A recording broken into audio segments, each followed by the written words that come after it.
lot of what we've been looking at in our work together and my work as an artist as well is looking at repair in public spaces and how that act of repair and that act of responsibility in some ways actually ties you to your community, it can tie you to your landscape, and actually what that can give you back is a sense of connection, a sense of home, a sense of finding your place in the world through using your hands.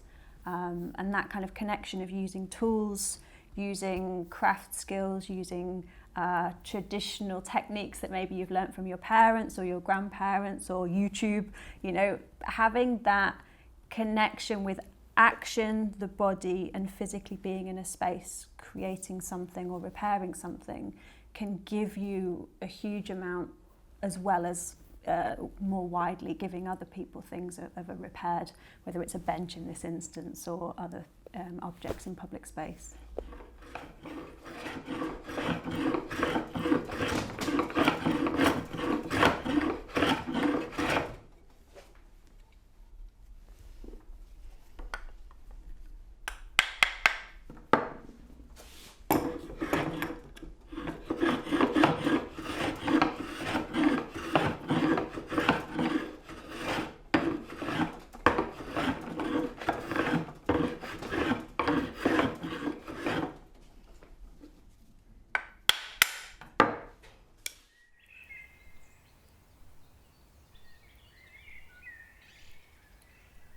To think about ecological reparation is, I suppose, the way in which Linda and I have been thinking about this has been in terms of ecologies as relationships, as our relations. So thinking about how we can repair relations. So more broadly thinking about ecologies as our relationships with each other, our social ties, with our family lives, with our friends, but also more broadly with the world around us, so with the public spaces where we might congregate, with what we eat, what we buy and what we use. So ecological reparation is about thinking about those ecologies, those relations that we have with each other, and how we might try and do them better. So not implying that something is always fundamentally broken, because that implies that there was a time before when things were perfect. But we live in an imperfect world. The world's always been imperfect. There was never this golden age where things were great and now they're terrible. But nevertheless, we can acknowledge that things are imperfect. We can acknowledge that some things are broken and some things are damaged and need to be looked after. And think about how we might be able to meddle with them, to interfere with them, and to try and make them better, to try and make them work in a way that isn't so destructive. So we've been living with austerity now for over 10 years, and this is the same in many parts of Europe as well. And what we're seeing more and more is the effect that that has on public space, the effect that that has on our urban surroundings, on the public spaces that we inhabit, so parks, but also in the high street. And there's a real sense that seeing things closed, seeing things not looked after, not cared for, being dilapidated, makes us feel differently about the world that we live in. So most significant but maybe not talked about impacts of long-term austerity has been this sense of everything being decaying or faded or blighted around us and walking through this world which no longer makes us feel like we're being looked after. So when we see broken pavements, when we see parks that are untended, when we see boarded up shops, boarded up libraries and youth centres, we no longer feel like we as a public are being looked after. We're not being held as a public. And that has a real impact on the way in which we see ourselves and our relationships with others.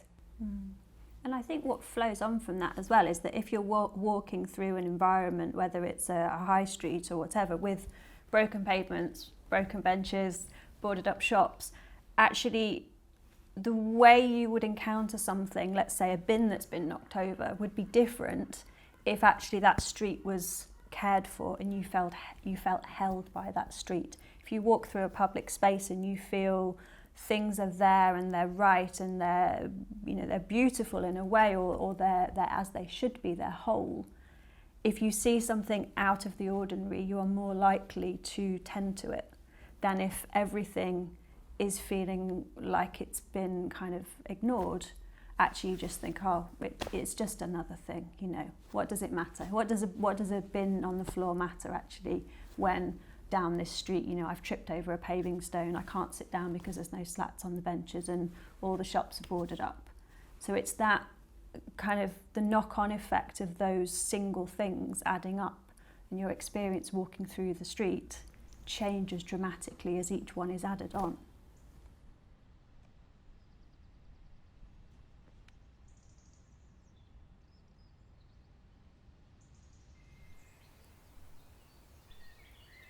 One of the things that we did together was walking through Bristol and looking at the public objects that surrounded us. And we were paying particular attention to benches, but we were also looking at street lights and water fountains and other public amenities.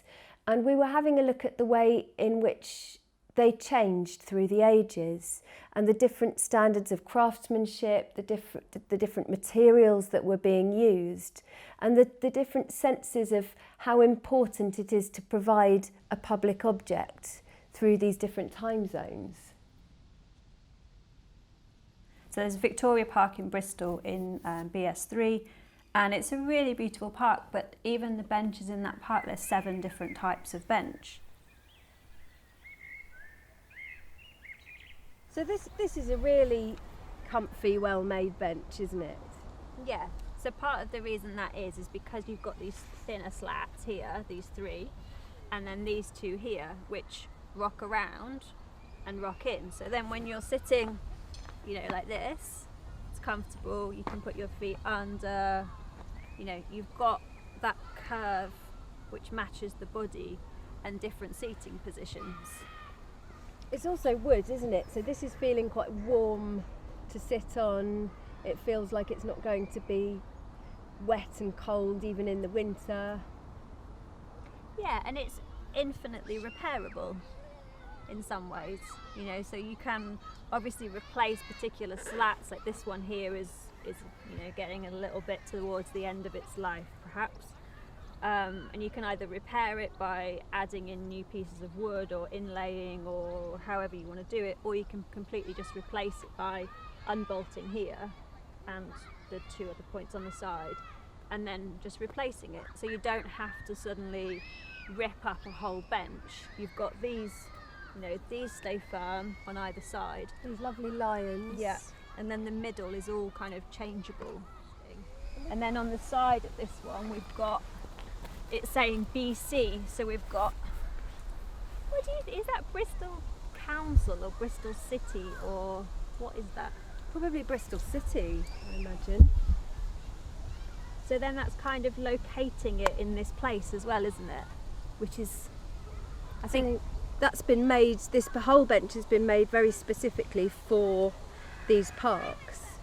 So this is a sort of an optional extra which you can use to put a little bit of personality, a little bit of kind of locating your bench. And as we saw the ones down the bottom, some of those say VP, so Victoria Park.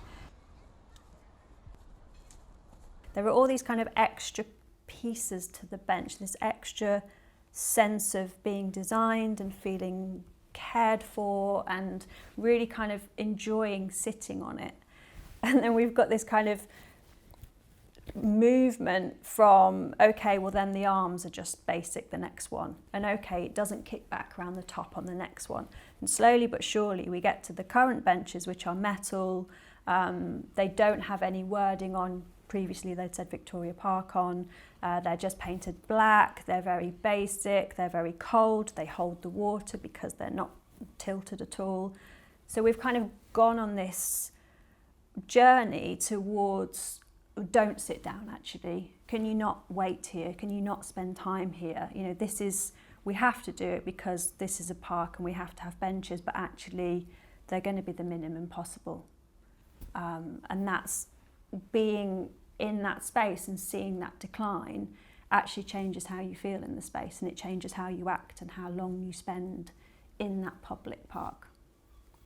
And there's also a sense that you notice the work that's been done. You notice the fact that somebody has taken time to put that object together, that the materials that were used were of a higher quality, and that gives you a feeling of being looked after, that whoever commissioned that bench initially was thinking, I'm going to commission something really nice here. I'm not just going to go on and look at a catalogue and find the cheapest one that I can get to fulfil this purpose of providing a bench in this park. So there's a real sense of being valued as a member of the public, and that somebody's created something lovely for you. And then that changes as well when you go home. So when sometimes that would be the only example of that fine craftsmanship that you would encounter, because for whatever reason your domestic environment is a little less kind of, the materials are a little different than this kind of cast metal and the beautiful flourishes and the hardwoods. So actually you're having first person contact with something that's been skillfully made, quite often by someone local, or at least put together by someone local. So you're seeing the skills of your fellow community in the public space, and you're able to experience those materials, you're able to experience those different production methods. And sometimes that would be your only opportunity to see those things. And actually to be in a space where you can aspire or touch or come into contact with these beautifully crafted pieces, whether that is water fountains or park benches or public toilets, you know, it's a different thing than when they are the lowest possible line on the budget sheet, and it's just like, it's wet, it's cold, it's uncomfortable, and they don't want me here. So it's quite a different way of viewing your community from the people who are making these decisions.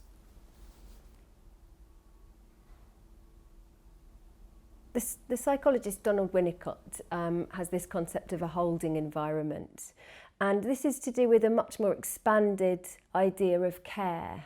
So care isn't this binary relationship between the carer and whatever's being cared for. It extends, it's like a web. So what holds the carer? What network is there that makes sure that carer is held enough to hold the object of care? So it's a much broader relationship. So we can think about how that extends to, in the case of Winnicott's talking about the mother and child, about the immediate family of the mother, about her social networks, but also the welfare state. And in fact, Winnicott's work was used quite a lot when designing the post-war welfare state. And we were thinking about how those ideas of care as a network and holding environments extend out to objects as well. So it's not just about human relationships, it's about the way in which objects hold us, and whether that's the fact that somebody has put a comfortable seat so that you can take a rest when you're on a walk up a hill, or whether that's a drinking fountain which is in a sunny square where you might need to take a drink in the middle of a hot day. These are objects that hold us, that care for us. And those objects can make us feel more or less cared for depending on how they're made and depending on the kind of care that goes into their production.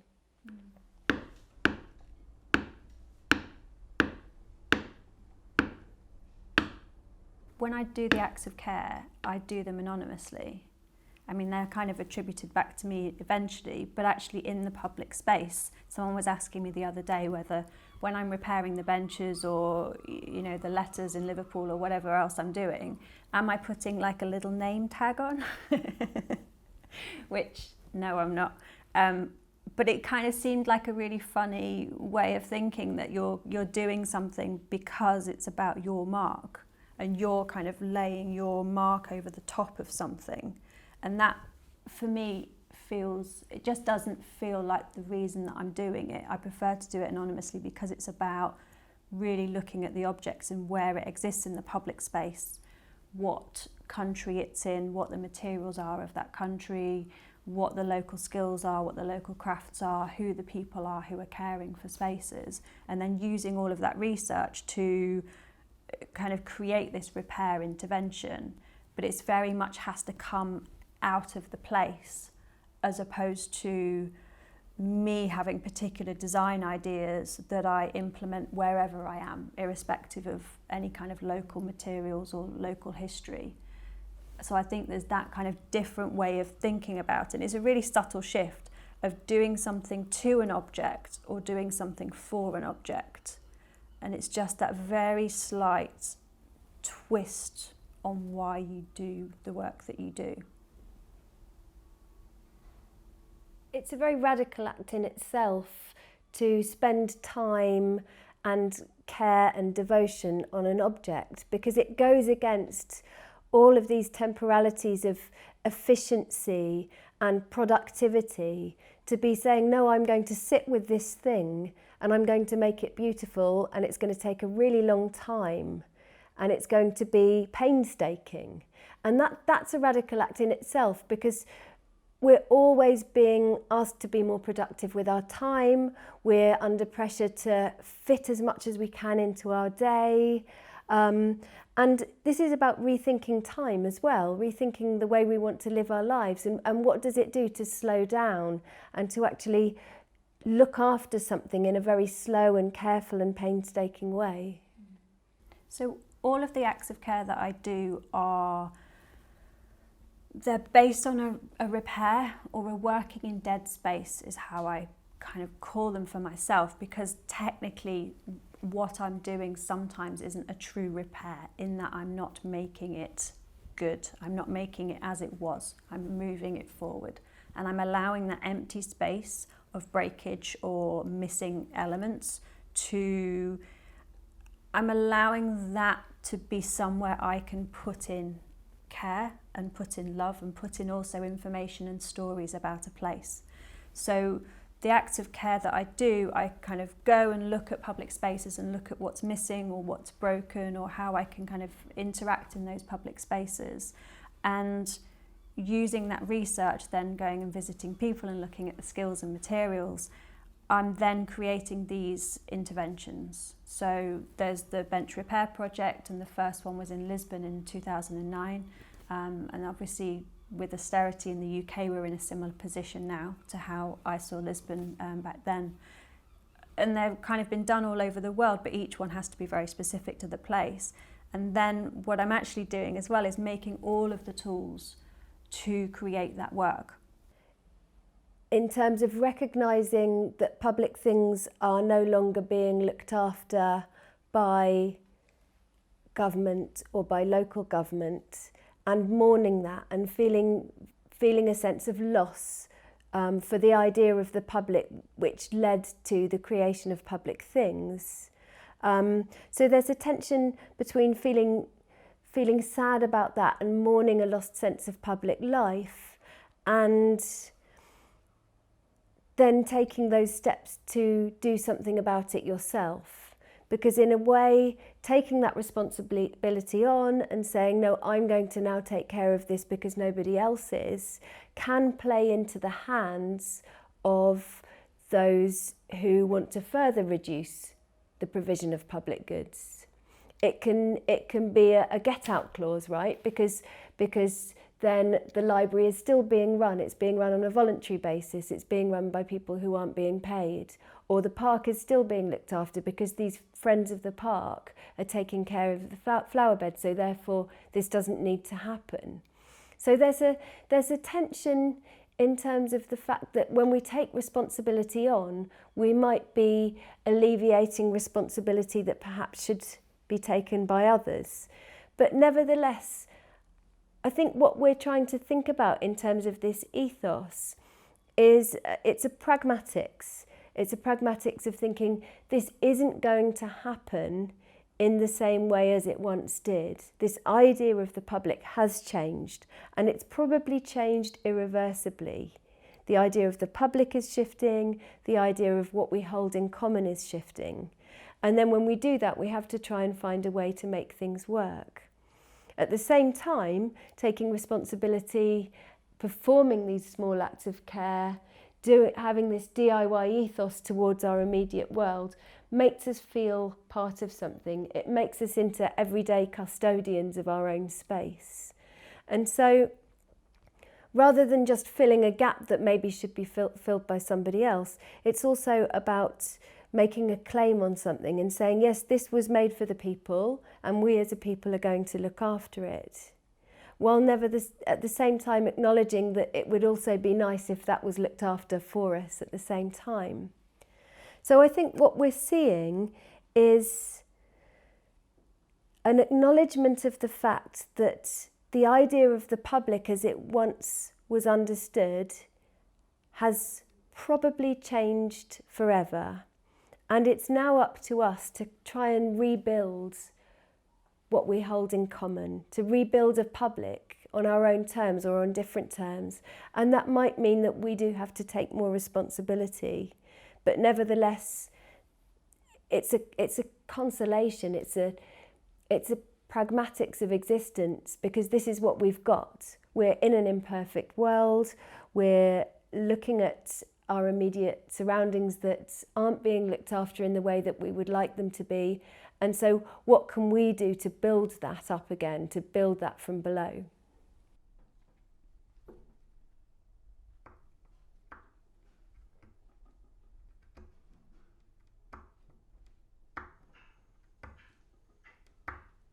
Taking the responsibility for public objects and allowing that to not only be responsibility, as it sounds kind of like a negative, heavy thing, but actually by taking responsibility for caring for public things, I'm allowing myself to belong in those places. And I am caring for them and I'm weaving myself into the world. So by doing that, I'm doing it to care for the object, I'm doing it for care for the people who use the object in the future, but also it's a question of why am I having to do it, as opposed to why is this not being looked after? And for me, going around and looking at things that are broken and fixing them is a really kind of natural way of being. But of course it is political as well, because of course it's talking about, why are things in this way? Why are the individuals looking after things and why have they got to such a position?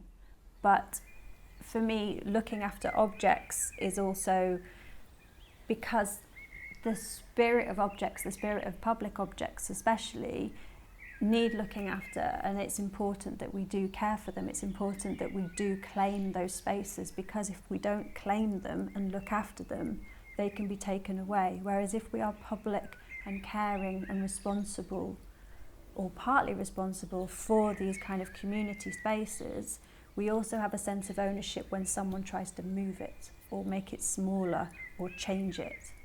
So by being there, this is often what repair feels like for me, is I'm standing there, I'm owning that space around that object.